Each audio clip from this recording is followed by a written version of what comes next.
எசேக்கியேல் தீர்க்கதரிசியின் புஸ்தகம் 14ஆம் அதிகாரம்.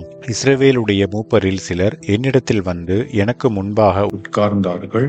அப்பொழுது கர்த்தருடைய வார்த்தை எனக்கு உண்டாகி, அவர், மனுபுத்திரனே, இந்த மனுஷர் தங்கள் நரகலான விக்கிரகங்களை தங்கள் இருதயத்தின் மேல் நாட்டி தங்கள் அக்கிரமமாகிய இடரலை தங்கள் முகத்துக்கு எதிராக வைத்துக் கொண்டிருக்கிறார்களே, இவர்கள் என்னிடத்தில் விசாரிக்கத்தகுமா?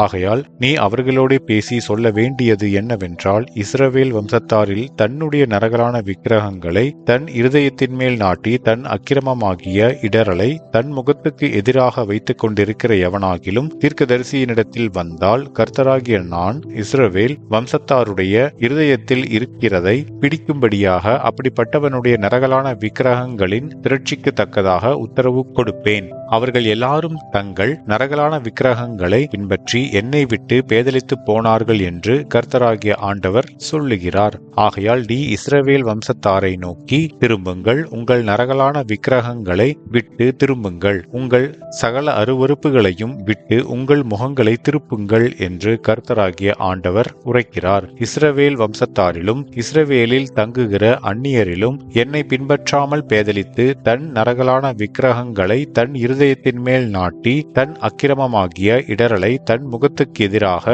வைத்துக் கொண்டிருக்கிற எவனாகிலும் தீர்க்கதரிசியின் மூலமாய் என்னிடத்தில் விசாரிக்க வந்தால், அவனுக்கு கர்த்தராகிய நானே உத்தரவு கொடுத்து அந்த மனுஷனுக்கு விரோதமாக என் முகத்தை திருப்பி அவனை அடையாளமாகவும் பழமொழியாகவும் வைத்து அவனை என் ஜனத்தின் நடுவில் இராதபடிக்கு சங்கரித்து போடுவேன். அப்பொழுது நான் கர்த்தர் என்று அறிந்து கொள்வீர்கள். ஒரு தீர்க்கதரிசி எத்தப்பட்டு ஒரு விசேஷத்தை சொன்னானாகில், அப்படி கொத்த தீர்க்கதரிசியை கர்த்தராகிய நானே எத்தப்பட பண்ணினேன். நான் அவனுக்கு விரோதமாக என் கையை நீட்டி அவனை இஸ்ரவேல் ஜனத்தின் நடுவில் இராதபடிக்கு அழிப்பேன். அப்படியே அவரவர் தங்கள் தங்கள் அக்கிரமத்தை சுமப்பார்கள். தீர்க்கதரிசியினிடத்தில் விசாரிக்கிறவனுடைய தண்டனை எப்படியோ அப்படியே தீர்க்கதரிசியினுடைய தண்டனையும் இருக்கும்.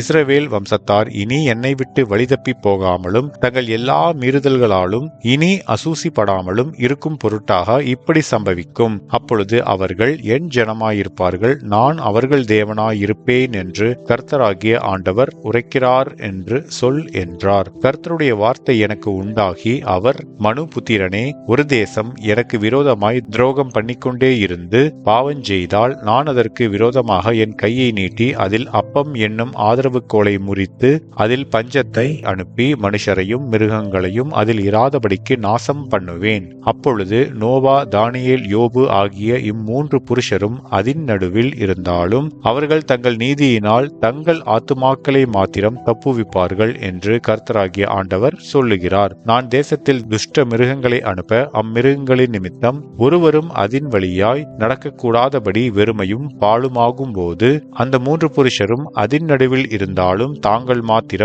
தப்புவார்களே அல்லாமல் குமாரரை ஆகிலும் குமாரத்திகளை ஆகிலும் தப்புவிக்க மாட்டார்கள். தேசமும் பாழாய் போகும் என்று என் ஜீவனை கொண்டு சொல்லுகிறேன் என்பதை கர்த்தராகிய ஆண்டவர் உரைக்கிறார். அல்லது நான் அந்த தேசத்தின் மேல் பட்டயத்தை வரப்பண்ணி, பட்டயமே தேசத்தை உருவப்போ என்று சொல்லி அதிலுள்ள மனுஷரையும் மிருகங்களையும் நாசம் பண்ணும் போது அந்த மூன்று புருஷரும் அதின் நடுவில் இருந்தாலும் தாங்கள் மாத்திரம் தப்புவார்களே அல்லாமல் குமாரரை ஆகிலும் குமாரத்திகளை ஆகிலும் தப்புவிக்க மாட்டார்கள் என்று என் ஜீவனை கொண்டு சொல்லுகிறேன் என்பதை கர்த்தராகிய ஆண்டவர் உரைக்கிறார். அல்லது நான் அந்த தேசத்தில் கொள்ளை நோயை அனுப்பி அதிலுள்ள மனுஷரையும் மிருகங்களையும் நாசம் பண்ணும்படி அதின் மேல் இரத்தபலியாக என் உக்கிரத்தை ஊற்றும் போது நோவாவும் தானியேலும் யோபும் அதின் நடுவில் இருந்தாலும் அவர்கள் தங்கள் நீதியினால் தங்கள் ஆத்துமாக்களை மாத்திரம் தப்புவிப்பார்களே அல்லாமல் குமாரனை ஆகிலும் குமாரத்தியை ஆகிலும் தப்புவிக்க மாட்டார்கள் என்று என் ஜீவனை கொண்டு சொல்லுகிறேன் என்பதை கர்த்தராகிய ஆண்டவர் உரைக்கிறார். ஆகையால் கர்த்தராகிய ஆண்டவர் சொல்லுகிறது என்னவென்றால், நான் மனுஷரையும் மிருகங்களையும் நாசம் பண்ணும்படி எருசலேமுக்கு விரோதமாக பட்டயம், பஞ்சம், துஷ்ட மிருகங்கள், கொள்ளை நோய் என்னும் இந்நான்கு கொடிய தண்டனைகளையும் அனுப்பும் போது எவ்வளவு அதிக சங்காரமாகும். ஆகிலும் இதோ அதிலே தப்பி மீதியாகி வெளியே கொண்டு வரப்படுகிற குமாரரும் குமாரத்திகளும் சிலர் இருப்பார்கள். இதோ அவர்கள் உங்கள் அண்டைக்கு புறப்பட்டு வருவார்கள். அப்பொழுது நீங்கள் அவர்கள் மார்க்கத்தையும் அவர்கள் கிரியைகளையும் கண்டு நான் எருசலேமின் மேல் வரப்பண்ணின தீங்கையும் அதின் மேல் நான் வரப்பண்ணின எல்லாவற்றையும் குறித்து தேற்றப்படுவீர்கள். நீங்கள் அவர்கள் மார்க்கத்தையும் அவர்கள் கிரியையையும் கிரியைகளையும் காணும்போது அவர்கள் உங்களுக்கு தேற்றரவாயிருப்பார்கள். நான் அதிலே செய்த எல்லாவற்றையும் முகாந்திரமில்லாமல் செய்யவில்லை என்று அப்பொழுது அறிந்து கொள்வீர்கள் என்பதை கர்த்தராகிய ஆண்டவர் உரைக்கிறார் என்று சொன்னார் என்பதே. ஆமென்.